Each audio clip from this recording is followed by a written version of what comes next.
we're talking today about your current system, payment system being a liability or an asset. And I'm actually going to walk you through the handout that's been given to you. So you kind of have an understanding of the differences. So what we currently see a lot is the payment systems as a liability. Over the years, payment systems have kind of grown to become what it is today. So it contains lots of different pieces, a lot of things built before the time of internet, and they kind of now group together. So they've acquired different companies to kind of make it one. That means that there's a lot of different parts in there, and that kind of causes three big problems. The first one, what you see at the left top of the left page, is that it's actually quite expensive. So there's unnecessary overhead costs that you have because there's different reports you need, for example, in order to reconcile your refunds with the payments made, etc.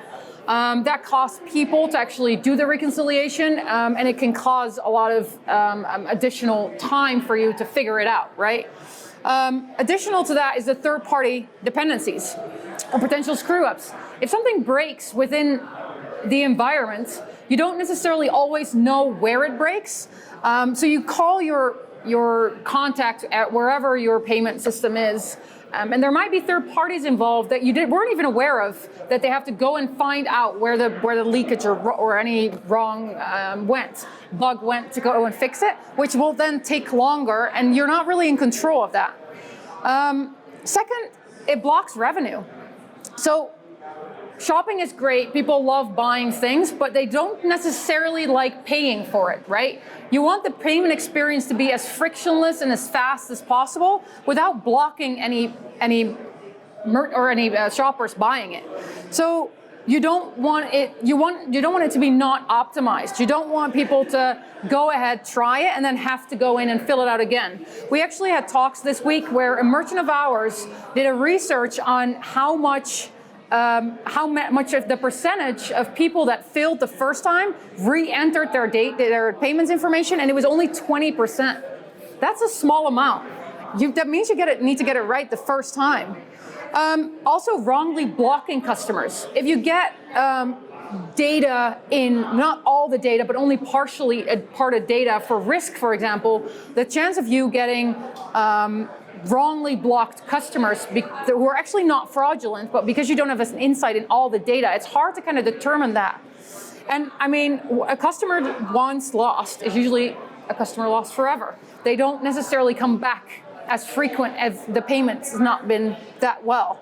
And last, it's not very secure. So you have fraudsters, hackers that are very innovative with trying to find ways to get through to your system. And you really want to be on top of your game, being able to adjust to their innovative ways quickly, because based on that, it can result in scheme fines. So if you don't do that well, and they do get a chance to hack into your system, you actually get schemes that will then fine you on top of all the hassle you need to go through for being hacked. So there's a couple of numbers on the left bottom there as well, where it says like 60% of those who suffer a cyber attack are out of business within 6 months. That is insane. People think that cyber attacks won't happen to their business, but if it does, if the chances are 60% that you go out of business, that's a pretty big risk to take. So it's really wise to think about those things and don't just think that it's something that doesn't necessarily happen to you. And then what if you could turn all that around and really make it into an asset? So something where you can really value it. So that's kind of what Agen has done. So what they did is they built the whole system about 12 years ago after the internet had started, and they built it in a way that they can add everything related to payments on top of it in one system where it all operates and talks to each other. So that kind of comes to 3 points, right? So it's efficient and very future-proof. It's no unnecessary time spent on the reconciliation and the admin. The refunds connect automatically. You get the report out of it that connects everything. You can connect it to your accounting system right away. And you get rid of all the hassle and you're up to date. So it means one contract, one integration, one system, one party to contact, and you always know that it's with us in-house. So if there's an issue, call us, we'll figure it out, we know exactly where it's coming from, and we can help you resolve it quickly. Then it provides extra revenue. So reducing friction at the payment process means that it's easier and it's nicer for your shoppers to experience it. It means no redirection. It means no optimized mobile support, one-click 3DS. I don't know if everyone is aware, but this Saturday is going to be the 3DS, the PSD2 law being enforced in Europe. So we're very ready for that. Everything is natively built into our system for months already, including into the Magento 2 plugin for us. The second point there is the easy move into the new markets. So local payment methods. Every new market has different payment methods. So we all know credit cards going around the world, but if you go to the Netherlands, you use Ideal. If you go to Germany, you use Sofort. If you go to France, you might use different carte bancaire in that sense. But there's 200 plus payment methods around the globe. And if you want to expand your business, you don't necessarily want to focus on which payment method you should add in order for your shopper to have the best experience. So that's where we jump in and actually have the right advice for you in that sense. And then you want to really control the risk. So we do the risk in-house as well, our risk system. That means we get all the data, and it means that no third parties are actually involved. So we operate from that one platform using the data, and we actually proactively reach out to you when something goes wrong. And what we've been seeing is that 80% of our merchants, whenever we reach out, when we see that there's something fraudulent happening on their website, we're not aware of it. So that's great that we can inform you before you figure it out yourself because we notice it. So we also have a Magento 2 plugin that we built in-house, and that's what Alessio is going to tell you a little bit more about. Thanks, Nikki. Hi, I am Alessio, lead Magento developer in the Amsterdam office for Adyen. We are both in the plugins and partners team. So what is this out-of-the-box plugin? We built a Magento 2 plugin that automatically connects your merchants to our payment platform. So it's built in-house. That means we build it, we support it, we fix it. So if your merchants have a problem with the configuration or with anything, you can just call me probably in the morning, because with the time zone is a little bit of a problem for the Europeans.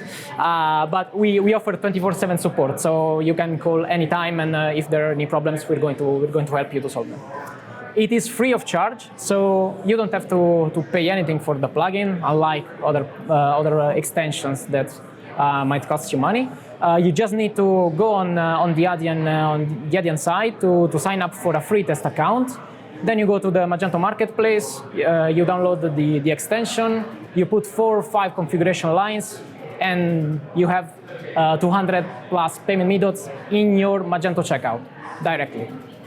It is open source, so the plugin is on GitHub. If any developer wants to contribute to our plugin, or if it finds some bugs or issues, maybe to a new Magento version there is incompatibility or something, they can open an issue or open a pull request. We're going to review that, and we are going to merge this immediately. So what we're trying to do with our plugin is combine the best of the two worlds, so Adyen and Magento. So from Adyen we have, as I said, and as Nikki said already, 200 plus payment methods, Apple Pay, Google Pay, local payment methods. We have in-store payments. So we have, for example, you can accept a payment on the terminal, and that will be connected to Magento, and a node will be created. We have a demo at our booth, so feel free to come there and check it out for yourself.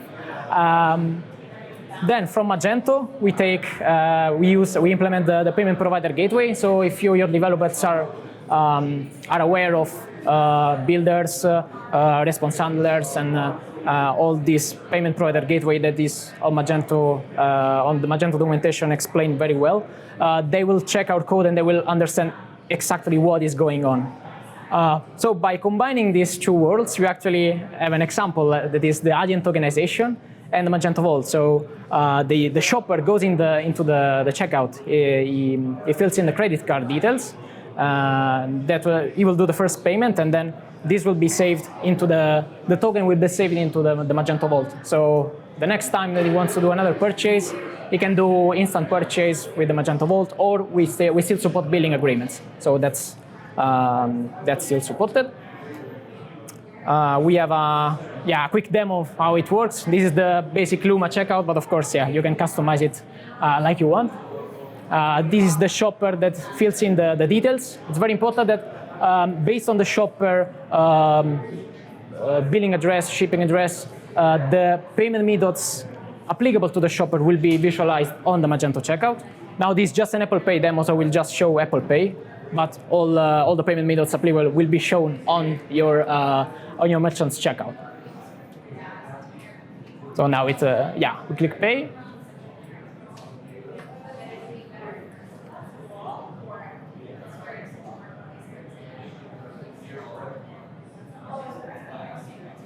Of course, we have Apple Pay, Google Pay, WeChat Pay, all these payment methods, as I said before. And that's it. So thank you for your purchase. And yeah.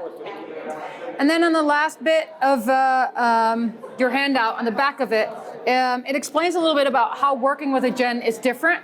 And how we actually like to work and partner up really with our merchants and our partners. We really want you to be part of a community, so we organize network and training opportunities for everyone to kind of connect. We have a fun and energetic work environment, even though I say so myself, but I like being there. We continuously improve, so we have actually weekly releases within our business, which means we constantly launch and iterate. That's very much what we believe in. You launch fast and you iterate based on the experience that you've been having. And it's very much focused also on making sure that your migration is successful, especially that's with the in-house built plugin, right? It's a very easy, you download it, you install it, and it's a very seamless integration. We have a 90-day onboarding plan. It doesn't mean it takes 90 days for you to onboard with a gen, but it just means that once you're live, we actually take you by the hand and make sure that we explain everything to you about payments as is, to make sure that you have like a welcome and a setup and all the explanation of the customer area. And it's all under one roof. So like we said, 24/7 support. You get webinars and in-house trainings and the plugins. So a good example is the 3DS that's coming up. We've been having a lot of roundtables all across Europe to make people aware of what's going on and to help them and how we can resolve that quickly. So that was the end of our presentation. Feel free to take these handouts home.